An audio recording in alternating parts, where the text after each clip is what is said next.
decía, hermanos, Evangelio según San Lucas, capítulo 4, versículo 18. En esta mañana, gran parte del mensaje va a girar en torno a la idea que vamos a leer un poco más adelante en este versículo. Sin embargo, hermanos, quisiera comenzar diciendo que estamos ya entrando prácticamente en la recta final de esta serie de mensajes que tiene por título Conociendo a Dios a través de la Biblia. Ya estamos llegando a los últimos mensajes, no porque no pudiéramos extenderlos mucho más. De hecho, como ya les mencionaba antes, la Biblia nos habla en prácticamente todas las páginas acerca del carácter de Dios, y pudiéramos hacer esto incluso todavía más largo. Sin embargo, no es la idea, sino que más bien lo que pretendemos con esta serie de sermones es que tengamos más bien un contexto general del carácter de Dios y de lo que Él espera de nosotros.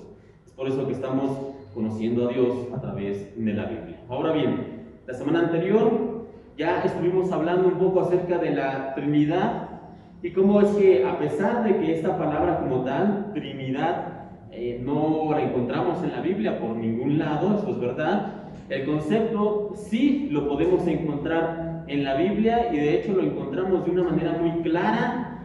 Y en este sentido, hermanos, lo que nosotros podemos decir es que como cristianos nosotros no creemos en tres dioses. Eso lo aclaramos la semana anterior. Nosotros no tenemos tres dioses, no, eso debe quedarnos bien en claro, sino que más bien nosotros creemos en un Dios que es trino, es decir, que es un Dios que se manifiesta en tres personas. ¿Y cuáles son estas tres personas de esta Trinidad que nosotros conocemos? Bueno, es Dios Padre, Dios Hijo y Dios Espíritu Santo. Un solo Dios manifestado en tres personas, y he aquí el concepto de la Trinidad. Esto lo hablamos la semana anterior. Si usted quiere ponerse más a tono o conocer lo que dijimos o repasar lo que se mencionó la semana anterior, lo invitamos a que revise nuestras diferentes redes sociales. Ahí está el mensaje de la semana anterior. Ahora, una vez que hemos dicho esto, hermanos, nosotros podemos reconocer, una vez que entendemos y aceptamos la Trinidad, podemos reconocer y aceptar también que es posible aprender acerca de Dios y conocer acerca de su carácter por medio de cualquiera de las tres personas de la Trinidad. Es decir, ya sea por medio del Padre, nosotros conocemos acerca del carácter de Dios, o por medio del Hijo, o por medio del Espíritu Santo. Cualquiera sea la persona de la Trinidad que nosotros estemos enfocando en nuestro estudio, nos habla de Dios. ¿Por qué? Porque, reitero, tenemos un solo Dios. Y en esta mañana, hermanos, nos vamos entonces a concentrar, o vamos a intentar conocer un poco más acerca del carácter de Dios por medio de la vida del Hijo, es decir, por medio del Señor Jesucristo. Ahora, quiero destacar que cualquier intento que nosotros como humanos podamos hacer de conocer todos, en absoluto todos los atributos del carácter de Dios, como le llaman algunos, o de sus perfecciones, como le llaman otros, no nos vamos a meter en cuestiones de nombres, que si son atributos, que si son perfecciones. Más bien estamos hablando aquí, hermanos, del carácter de Dios. Pero bueno, entendemos que algunos le llaman atributos, otros le llaman perfecciones, pero es básicamente la misma idea. Bueno, hermanos, intentar entender o conocerlos todos simplemente es una tarea imposible. No importa cuánto nos enfrasquemos, o cuánto estudiemos, o cuánto tiempo o años le dediquemos, hermanos, nosotros como humanos finitos, es decir, que tenemos un final, solamente podemos conocer y mirar y aprender del carácter de Dios en parte. Solo podemos comprender en parte a Dios, solamente podemos asimilar en parte todo el carácter de nuestro Dios. No obstante, el hecho de que aceptemos que como humanos no podemos aprender o conocer por completo todo de Dios, eso no debe impedirnos tener un deseo de conocer cada día más, un poco mejor al Señor. Y por eso es que hacemos estos estudios, hermanos. Por eso es que venimos los domingos, para conocer un poco más del Señor. ¿Lo vamos a conocer de manera total? No, por supuesto que no. Pero un poco más cada día sí podemos conocer.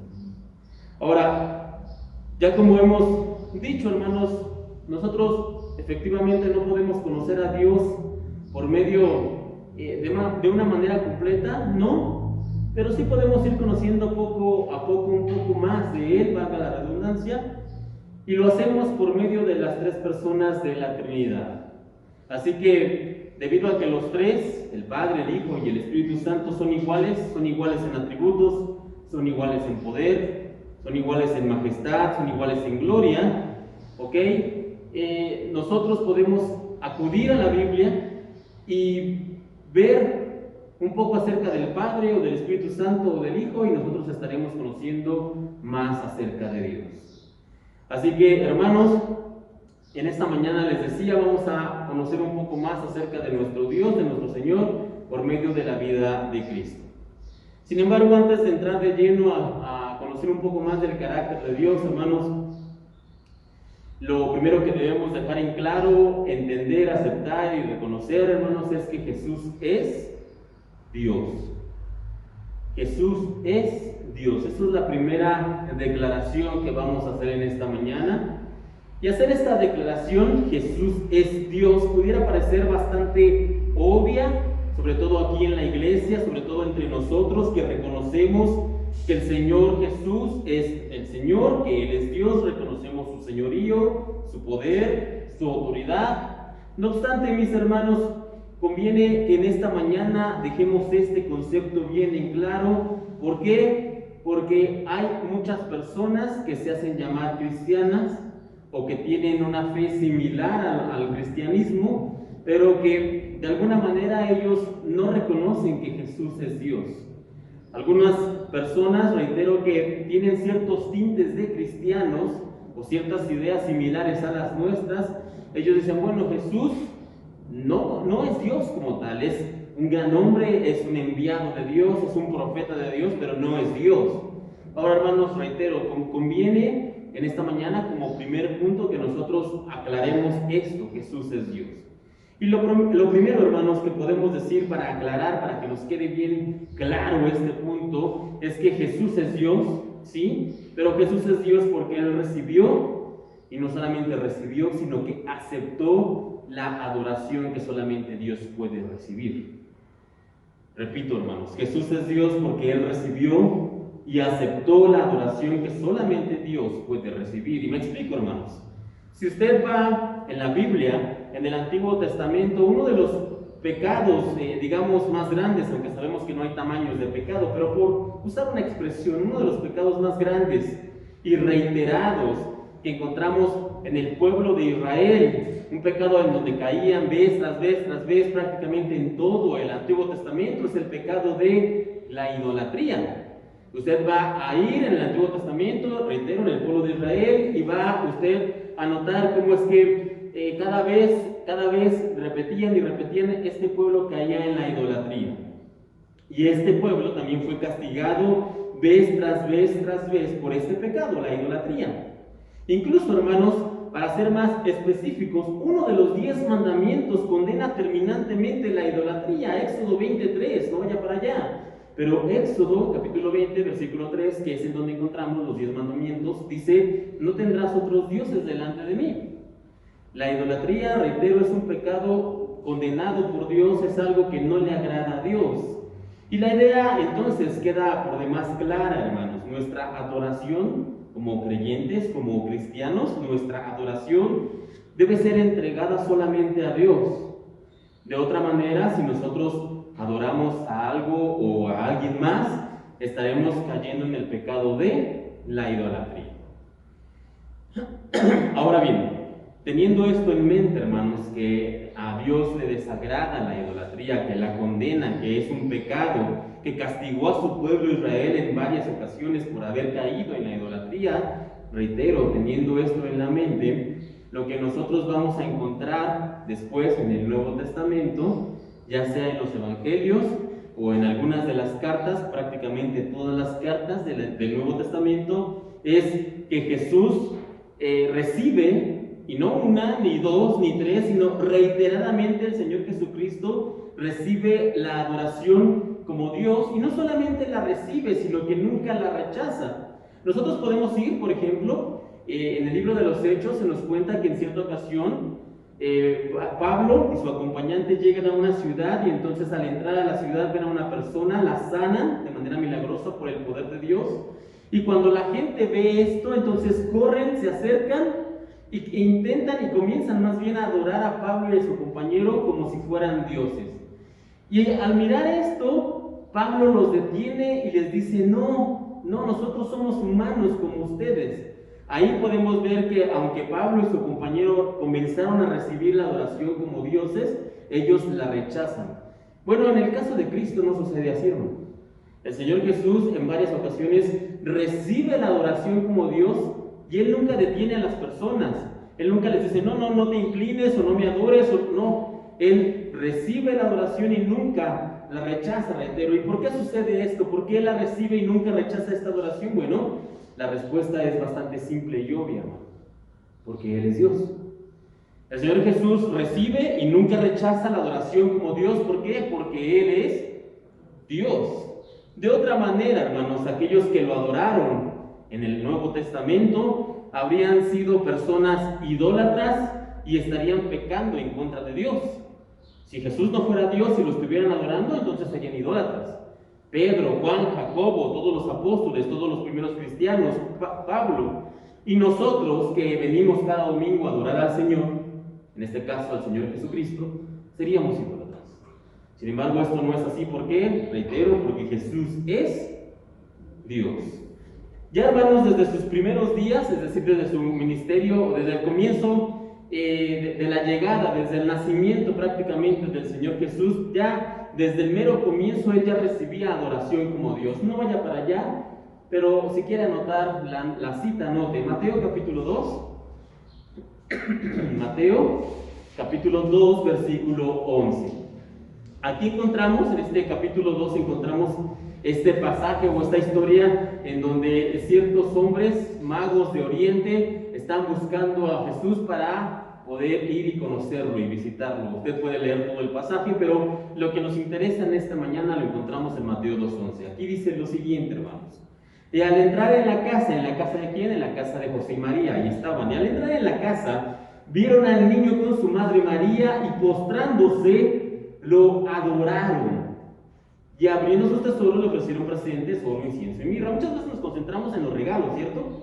Que le llevaron regalos, de ahí incluso nace una tradición conocida en nuestro país como el Día de los Reyes Magos. En fin, nos concentramos mucho en los regalos, pero detengámonos por un momento en la parte central del pasaje. Dice que cuando entraron y vieron al niño con su madre, dice que se postraron y lo adoraron. Y aquí una aclaración, hermanos, no dice que adoraron a la madre, no dice que adoraron a María. ¿Adoraron a quién?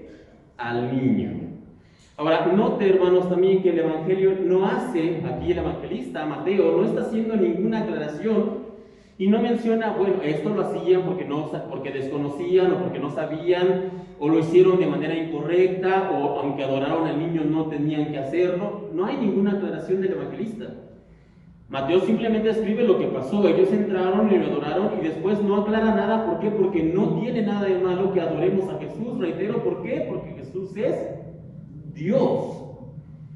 Y Jesús como Dios recibe esta adoración de estos hombres, de estos magos de Oriente. No obstante, alguien podría argumentar, bueno, es que Jesús todavía era un niño. Tal vez no era un bebé en brazos, como a veces se piensa, porque ya era un niño más o menos de 2 o 3 años cuando esto sucede, pero seguía siendo un niño, un infante. Entonces alguien podría decir, bueno, Jesús no rechaza la adoración de estos hombres porque él solamente era un pequeñito. ¿Cómo va a distinguir, cómo va a saber si lo estaban adorando? Él no pudo haber rechazado esa adoración porque era muy pequeño, alguien podría mencionar. Sin embargo, hermanos, esta acción de adorar a Jesús no es algo que ocurrió solamente cuando él era niño, que ocurrió durante toda su vida. Permítame darle otro ejemplo, hermanos. Ahora, este lo encontramos en el marco de lo que conocemos como la primer pesca milagrosa. Usted conoce la historia. El Evangelio de Lucas en el capítulo 5 nos cuenta que el Señor Jesús llegó al lago de Genezaret, se paró ahí, la gente llegó, era una multitud, tanta gente había que él simplemente ya no podía estar en la playa. Entonces ve una barca, se sube, pide permiso para subirse, se sube, predica Y luego de la predicación, cuando la gente ya se está yendo, entonces le dice al dueño de la barca que entre al mar para hacer una pesca. El dueño de la barca dice: Señor, hemos intentado pescar toda la noche y nada hemos conseguido. ¿Quién era ese hombre? Simón Pedro. No obstante, dice: bueno, más por tu palabra entraremos y echaremos la red. Usted conoce la historia. Entran, avientan la red como Jesús les ha indicado, y entonces se produce ahí la pesca, la primer pesca milagrosa. Inmediatamente después de esto, hermanos, ¿qué sucede? Bueno, Lucas, capítulo 5, versículo 8, eso es lo que sucede cuando las redes se llenan. Dice ahí Lucas, capítulo 5, versículo 8. Viendo esto, Simón Pedro cayó de rodillas ante Jesús, diciendo: apártate de mí, Señor, porque soy hombre pecador. Y donde quiero que nos concentremos, hermanos, es cayó de rodillas. Esta expresión no nos está simplemente describiendo que Pedro se puso de rodillas. Es decir, cuando leemos cayó de rodillas, no solamente nos está diciendo la postura física que tenía Pedro, sino que es una expresión que nos explica o que intenta explicarnos a nosotros cuál es la actitud de Pedro. La acción de Pedro de ponerse de rodillas, reitero, va más allá simplemente de ponerse en la rodilla, sino que es una actitud de adoración. Pedro, cuando ve la pesca milagrosa, se da cuenta que está delante de Dios. Se pone de rodillas. Y las palabras, imitando un poco a las del profeta, cuando el profeta estuvo también delante de Dios en el Antiguo Testamento, que dijo: ay de mí, que soy muerto, Pedro usa una expresión similar y dice: apártate de mí, Señor, porque soy hombre pecador. ¿Y qué pasa? Inmediatamente después Jesús levanta a Pedro. Jesús le dice a Pedro: Pedro, no te pongas de rodillas porque yo solo soy un profeta, o yo solo soy un siervo, o yo solo soy un enviado. No.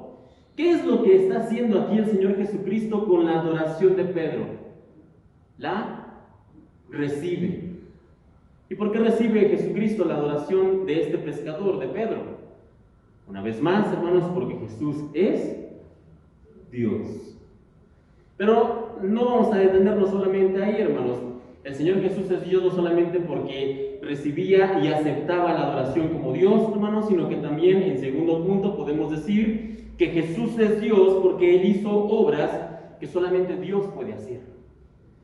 Y repito aquí, Jesús es Dios porque Él hizo obras que solamente Dios puede hacer. Ahora, ya la semana anterior, cuando estuvimos hablando acerca de la Trinidad, mencionamos cómo en el Evangelio de Juan, en el capítulo 1, se nos habla acerca de que había alguien que creó todo. Ahí Juan lo llama el Verbo. Juan capítulo 1, versículo 1 al 3. Juan 1, del 1 al 3. En el principio era el Verbo, y el Verbo era con Dios, y el Verbo era Dios. Este era en el principio con Dios. Todas las cosas por Él fueron hechas, y sin Él nada de lo que ha sido hecho fue hecho. Concentrémonos aquí en el Verbo. ¿Quién es el Verbo? Cristo, Jesús. Y aquí dice con claridad que el Verbo, es decir, Jesús, era Dios. Todo este poder creador, hermanos, nos deja en claro que Jesús es Dios, porque si no fuera así, si Jesús no fuera Dios, entonces Él no habría podido, como dice aquí, haber creado todo. Así que Jesús es Dios porque recibe la adoración como tal, pero Jesús también es Dios, ¿por qué? Porque Él hace obras que solamente Dios puede hacer. Y cuando aquí hablamos, hermanos, de Cristo, no solamente estamos hablando también de un poder creador, como lo vemos aquí, cuando Él hace la creación y crea algo de la nada, sino que también durante su ministerio terrenal, cuando usted va a su Biblia y lee los Evangelios, usted puede darse cuenta de cómo el Señor, página tras página, va creando, va haciendo cosas, va haciendo milagro tras milagro tras milagro. ¿Cuáles son algunos ejemplos rápidos de lo que podemos leer del poder de Jesús como Dios? Bueno, la Biblia nos dice que Él sanaba enfermos, que le daba vista a los ciegos, que hacía hablar a los mudos, que sanaba a los leprosos, que sanaba a los cojos, a los mancos. Incluso también se nos habla, como veíamos ya, de pesca milagrosa, de multiplicación de alimento de manera milagrosa también. E incluso, yendo más allá de todo esto, la Biblia nos cuenta que el Señor resucitaba muertos. Y usted puede decir, bueno, es que hay varias personas, incluso en el Antiguo Testamento hay algunos profetas que resucitaban, que levantaban muertos. Pablo más adelante se nos da a entender también que levantaba muertos, que resucitaba muertos. ¿Cuál es la diferencia que Jesús lo hiciera que otros hombres de Dios también lo hacen? Bueno, hermanos, hay una vital diferencia. Es cierto que en la Biblia encontramos profetas, hombres y siervos de Dios que levantaron muertos. Sí, es así. No obstante, solo hay uno, Cristo, que levantó muertos, bueno, en este caso levantó un muerto, ya incluso cuando el cuerpo de este muerto estaba ya prácticamente en vías de descomposición. De los demás se nos dice que prácticamente pasaron unas horas, poco tiempo y levantaron al muerto, pero en el caso de Cristo, en el caso del Señor Jesús, se nos dice que ya habían pasado días, incluso cuando Él se presenta delante de la tumba y pide que quiten la piedra, los familiares de esta persona dicen: Señor, pero ya debe oler mal. Ya son muchos días que está ahí, y Él se quiten la piedra. Llama a su amigo y se levanta de entre los muertos. ¿Por qué? Una vez más, porque Jesús es Dios y como tal, Él hizo cosas que solamente Dios puede hacer. Y lo que resume, hermanos, perfectamente todo este concepto, toda esta idea de que Jesús es Dios y lo que hizo y el poder que tiene, lo encontramos precisamente en el Evangelio de Lucas, en el pasaje que ustedes deben entender en sus Biblias, Lucas capítulo 4, versículo 18. En este pasaje se resume muy bien lo que el Señor declara de sí mismo y que solamente Dios podría cumplir en este sentido lo que se dice aquí, hermanos. Lucas capítulo 4, versículo 18, el Señor Jesús, el contexto de esto es que llega a la sinagoga y se levanta para leer, le dan el rollo para que Él pase al frente y pueda leer, y lee esto, hermanos. Dice Lucas 4, 18, el Espíritu del Señor está sobre mí, por cuanto me ha ungido para dar buenas nuevas a los pobres, me ha enviado a sanar a los quebrantados de corazón, a pregonar libertad a los cautivos y vista a los ciegos, a poner en libertad a los oprimidos, a predicar el año agradable del Señor. Ahora bien, hermanos, una lectura rápida de esto puede decir: bueno, cualquiera podría cumplir muchas de estas cosas. Sí, es posible, pero solamente uno podría cumplir todas las cosas que están escritas aquí. ¿Quién? Solamente Dios. ¿Y por qué es que Jesús lo cumplió? Y perdón que regrese a esta idea, pero es lo que nos debe quedar muy claro en este punto. Jesús pudo cumplir todo esto porque Jesús es Dios. Por lo tanto, hermanos, entendiendo y escuchando todo esto, no hay lugar a dudas en cuanto a la divinidad de Jesucristo. Él es precisamente una de las tres personas de la Trinidad. Él es Jesús, Dios, el Hijo. Luego, hermanos, ya una vez que hemos aclarado esto y dejado bien en claro que Jesús es Dios, podemos ahora preguntarnos: bueno, perfecto, entendemos y aceptamos que Jesucristo es Dios en la misma condición que Dios el Padre, con la misma autoridad, con el mismo poder, el mismo nivel de gloria y majestad. Lo entendemos y lo aceptamos. Sin embargo, ¿qué podemos aprender nosotros como creyentes del carácter de Dios a través de la vida de Jesús? ¿Qué es lo que nosotros podemos aprender? Bueno, y la verdad es que, como ya lo mencionábamos, son muchas las cosas que pudiéramos aprender, sobre todo si tuviéramos un estudio más concienzudo del Nuevo Testamento y página tras página, versículo tras versículo, podríamos aprender mucho acerca de Dios por medio de la vida de Cristo, pero esa no es la idea, reitero, de estos mensajes, así que solamente nos vamos a concentrar en 3 puntos en esta mañana, 3 cosas que podemos aprender de Dios por medio de la vida de Jesús. Y primero, hermanos, quisiera mencionar como primer punto de estos 3 que vamos a aprender en esta mañana, es que quizá una de las características que más distinguen al Señor Jesús durante su ministerio en la tierra, durante esos 3 años en que caminó, en que estuvo predicando, en que estuvo haciendo milagros, una de las cosas que más distingue el ministerio del Señor Jesús es la paciencia, y más concreto aún, la paciencia con los pecadores. ¿Se imagina usted a Dios caminando entre nosotros? ¿Ha conocido usted a una persona que en su mente usted la idealiza como una persona casi perfecta, recta, que habla bien, que se viste bien, que huele bien, que siempre está muy presentable? ¿Cómo nos ponemos delante de esas personas cuando a veces las llegamos a conocer? A veces nos ponemos un poco nerviosos, nos da un poco de pena incluso hablar, porque los vemos tan perfectos que pensamos que vamos a cometer errores.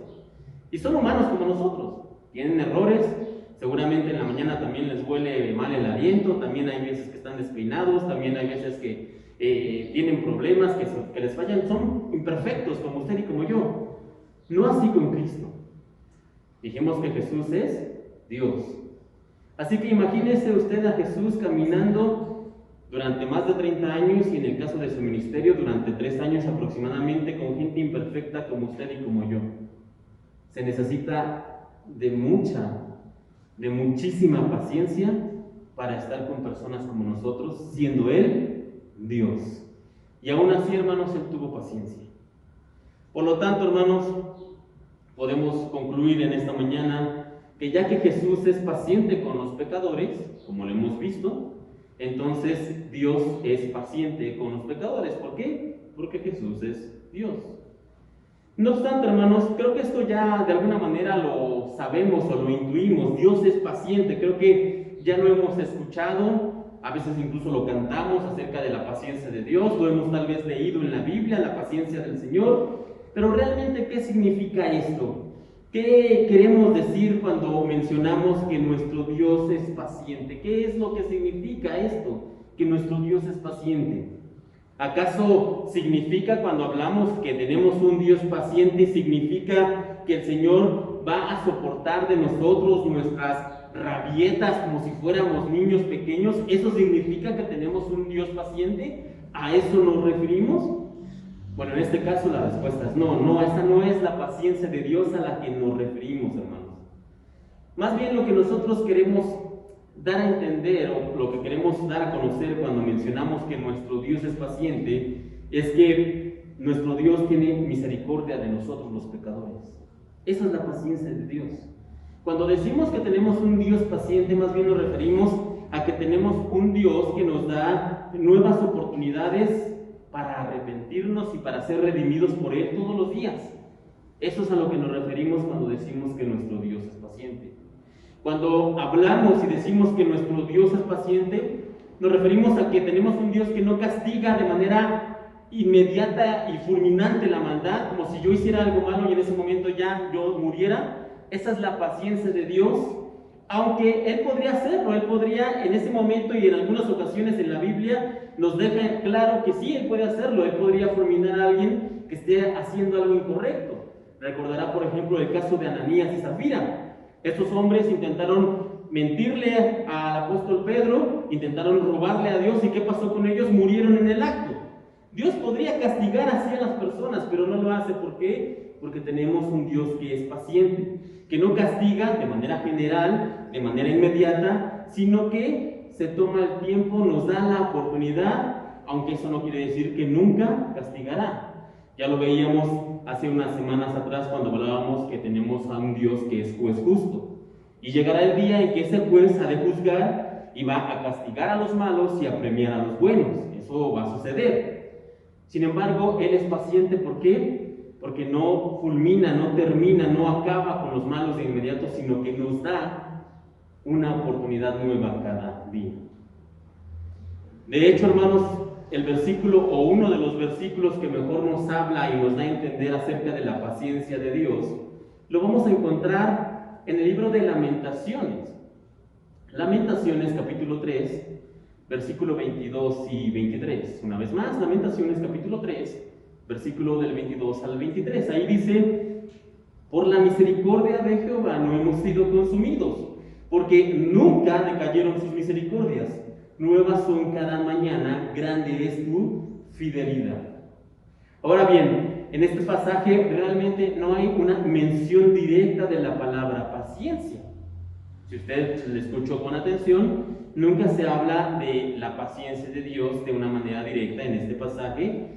Sin embargo, la verdad, hermanos, es que esta misericordia de Dios que se renueva cada mañana, a pesar de nuestros pecados, de nuestras faltas, de nuestras fallas, esta misericordia de Dios renovándose todos los días es la más grande muestra de paciencia que el Señor tiene para con nosotros.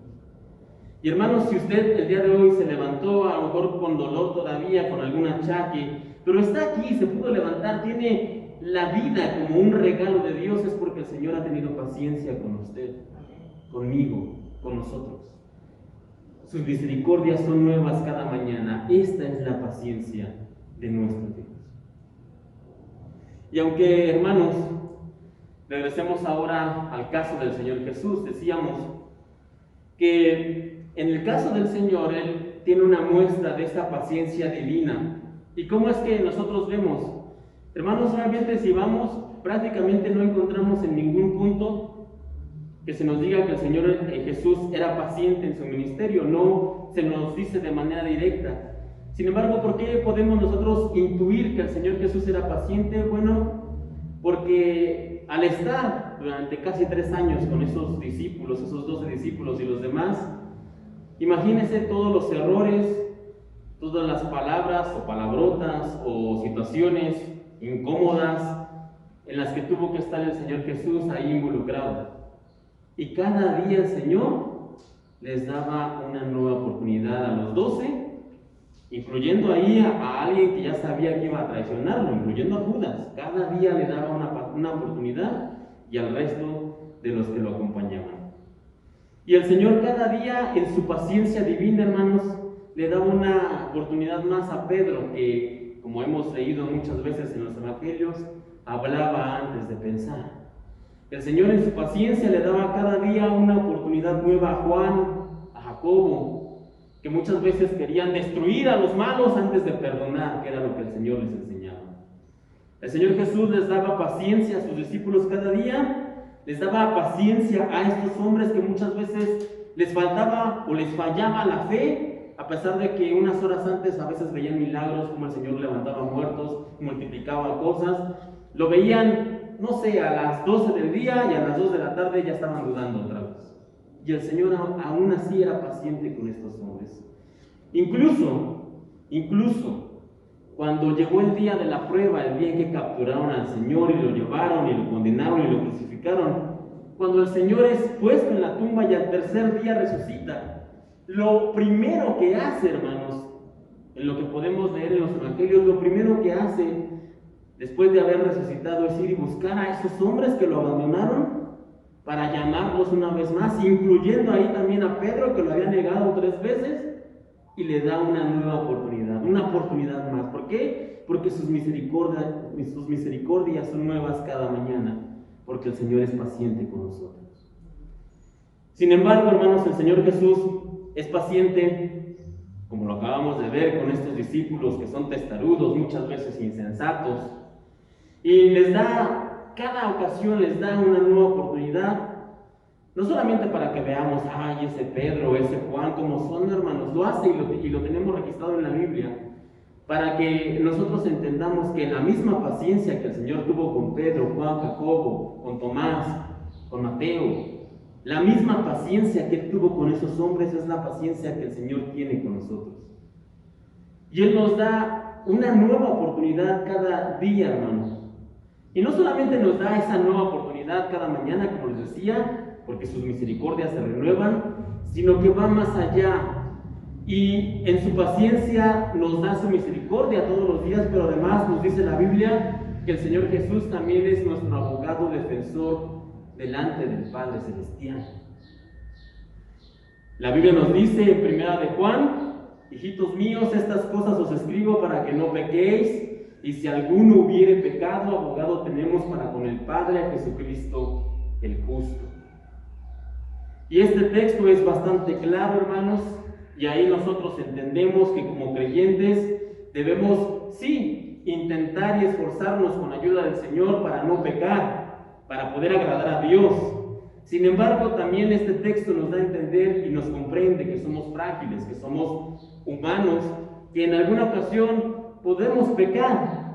Pero cuando eso suceda, cuando el pecado se sobreponga a nosotros, cuando el pecado nos vence, hermanos, aquí se nos dice muy claramente que en su paciencia Dios también será nuestro abogado defensor.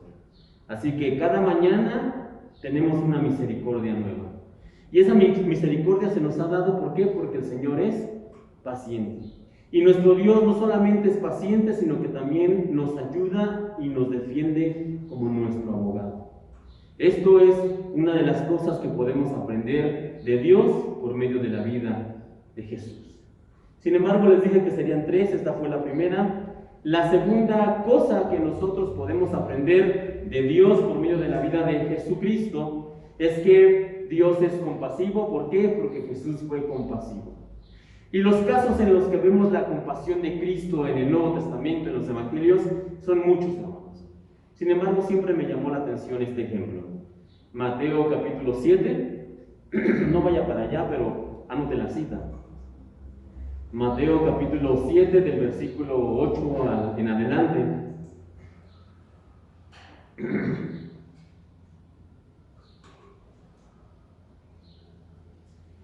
La Biblia dice lo siguiente: cuando descendió Jesús del monte, le seguía mucha gente.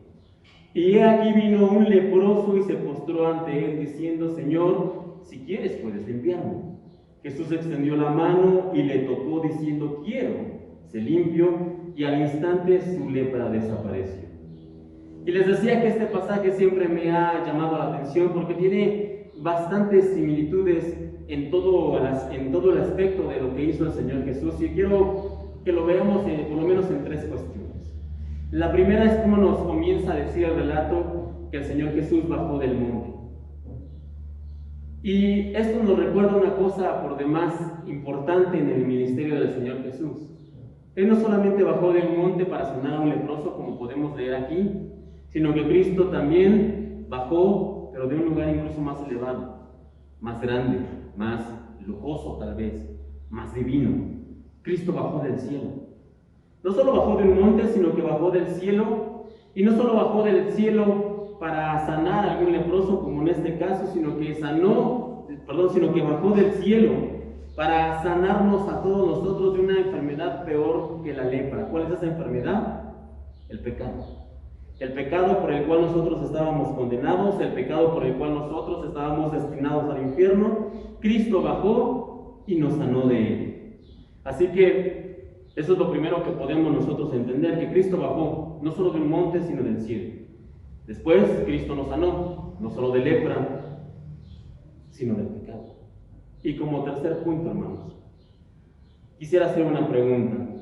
En el relato que acabamos de leer, ¿qué era lo que necesitaba este hombre que se presenta delante del Señor? Él lo deja bastante claro. Dice ahí el relato que era un hombre leproso.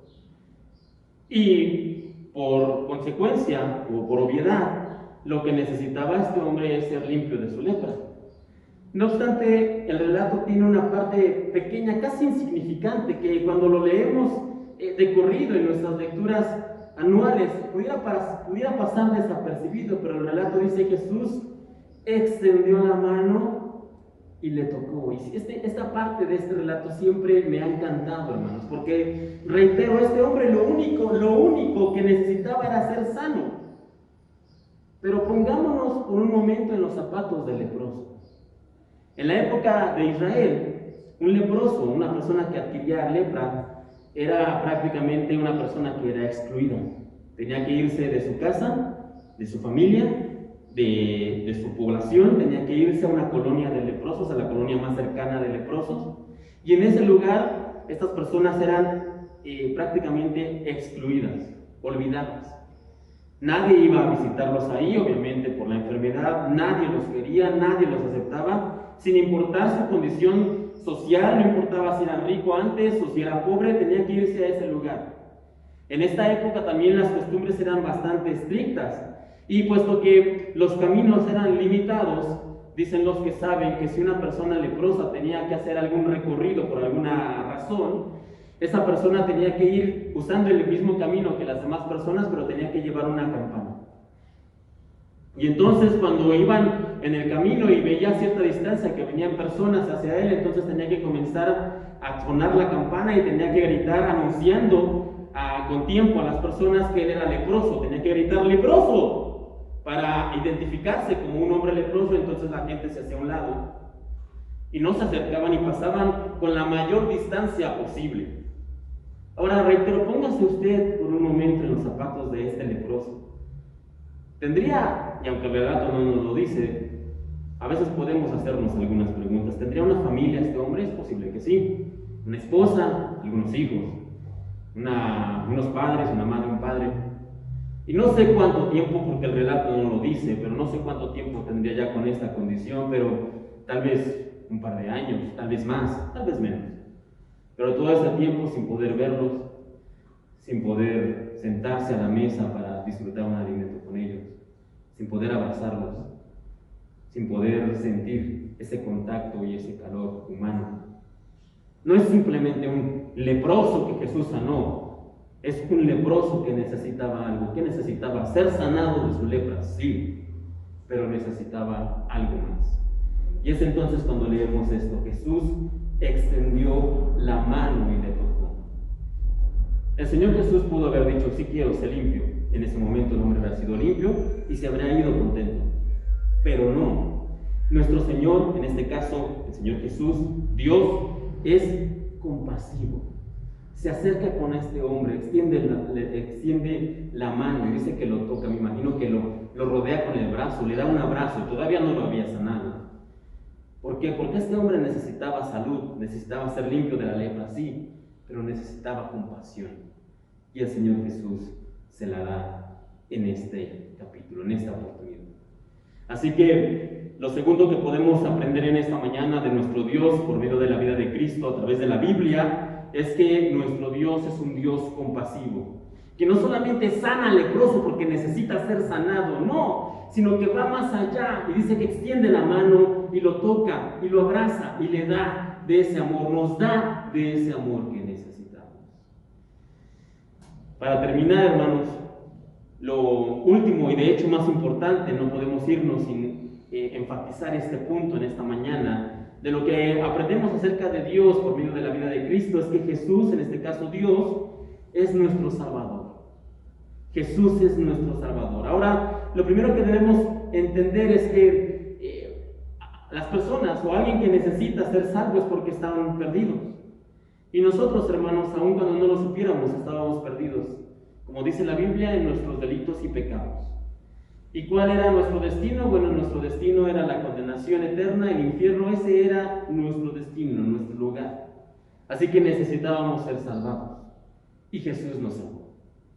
Primera de Timoteo, no vaya para allá, en el capítulo 1, en el versículo 15. Primera de Timoteo, capítulo 1, versículo 15. Aquí escribe el apóstol Pablo lo siguiente: palabra fiel y digna de ser recibida por todos, que Cristo Jesús vino al mundo para salvar a los pecadores, de los cuales yo soy el primero, dice Pablo. Pero quiero que le entendamos la parte central. Cristo Jesús vino al mundo para salvar a los pecadores. Nosotros, hermanos, éramos pecadores y como tal estábamos perdidos, pero Cristo vino al mundo para salvarnos. ¿Y de qué nos salvó, hermanos? Bueno, ya lo decíamos. Nos salvó primero que nada del pecado. Y el pecado lo que hacía es que nos condenaba a una eternidad de sufrimiento, una eternidad de estar separados de Dios. El pecado nos estaba llevando al infierno, pero Cristo nos salvó. Sin embargo, hermanos, así como es importante entender, aceptar y reconocer que Cristo nos salvó, de igual manera es importante entender cómo es que nos salvó, hermanos. Porque no es simplemente el hecho de que Él nos salvó, como a veces vemos en películas, cuando el héroe llega de manera potente, estoica, y entonces en todo su esplendor llega y salva a la damisela en peligro. Esa no es la manera en la que nuestro Dios nos salva, no, sino que el Señor nos salvó poniéndose en nuestro lugar. Él sufrió lo que nosotros debimos haber sufrido y Él pagó lo que nosotros debíamos haber pagado. La forma en la que nuestro Dios Jesucristo nos salvó fue en una cruz. El profeta Isaías, en uno de los pasajes más cruentos que encontramos en la Biblia, nos dice qué fue lo que tuvo que hacer Cristo para poder salvarnos. Isaías capítulo 53, el versículo 4 y 5 dice: ciertamente, Isaías 53, del 4 al 5, ciertamente llevó Él nuestras enfermedades y sufrió nuestros dolores, y nosotros le tuvimos por azotado, por herido de Dios y abatido. Mas Él herido fue por nuestras rebeliones, molido por nuestros pecados. El castigo de nuestra paz fue sobre él y por su llaga fuimos nosotros curados. Así que, hermanos, es bueno que entendamos, que aceptemos, que prediquemos que Jesús es nuestro Salvador, pero hay dos cosas que no podemos olvidar. ¿De qué nos salvó y cómo nos salvó? Nos salvó de la condenación eterna, de ir al infierno, de eso nos salvó. Y nos salvó poniéndose en nuestro lugar en la cruz. Así que no simplemente, o no basta simplemente con decir Jesús es nuestro Salvador, hermanos, no, sino que tenemos que recordar y compartir con la gente de qué nos salvó y cómo nos salvó. Esto es por demás importante. Y con esta acción, hermanos, con el hecho de salvarnos, Cristo Jesús demostró algunos puntos por demás también importantes. Y lo primero es que Él es Dios. Al salvarnos demostró que Él es Dios. ¿Sabe por qué? Porque solamente uno podía salvarnos de nuestro destino. Solamente Dios podía salvarnos. Si Cristo nos salvó, si Cristo es nuestro Salvador, una vez más, entonces Jesús es Dios. Pero hay otra cosa más, hermanos, que demostró el Señor al ponerse en esa cruz. Dicen algunos que Cristo Jesús nos ama y nos ha amado tanto, que si de alguna manera los romanos se hubieran negado a crucificarlo, él mismo habría tomado la cruz, el martillo, los clavos, y él mismo se habría puesto en la cruz por amor a nosotros, para poder salvarnos. Y esta cruz, hermanos, es un símbolo de amor. El mismo Señor Jesús lo dice en el Evangelio de Juan capítulo 15, versículo 13. Juan capítulo 15, versículo 13 dice: nadie tiene mayor amor que este, que uno ponga su vida por sus amigos. Y el Señor Jesús puso su vida por usted, por mí. Nadie lo obligó. Él no es que tenía una misión y tenía que cumplirla, tampoco es que tenía una obligación, no, simplemente Él lo hizo por amor. Él decidió ir a la cruz, a la cruenta cruz, por amor a usted y por amor a mí. Así que si tuviéramos que agregarle un punto, aunque lo veremos un poco más adelante en otro mensaje, pero de manera rápida, una de las cosas que podemos aprender, un cuarto punto extra, digamos, en esta mañana, por medio de la vida de Cristo, es que Dios nos ama.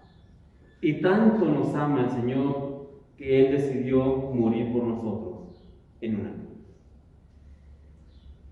4 son las cosas que veíamos en este domingo, hermanos. La primera y muy importante, que Jesús es Dios. Y puesto que Jesús es Dios, entonces podemos aprender cosas del Señor por medio de su vida. Y vimos 3. Que Dios es paciente porque el Señor Jesús demostró paciencia. Que Dios es compasivo porque el Señor Jesús demostró compasión. Y que Dios es nuestro Salvador porque el Señor Jesús nos salvó muriendo en la cruz por nosotros. Con esto en mente vamos a terminar en esta mañana, hermanos. Y como les decía, entramos ya en la parte final, ya estamos en los últimos mensajes de esta serie, conociendo a Dios a través de la Biblia. Los invitamos a que no dejen de asistir, a que no se lo pierdan. Pero por ahora terminamos, vamos a cerrar nuestros ojos. Vamos a hacer una oración y después de la oración un canto final y luego del canto estamos despedidos. Que el Señor los guarde y los bendiga y que tengan una excelente semana. Pónganse de pie y vamos a orar.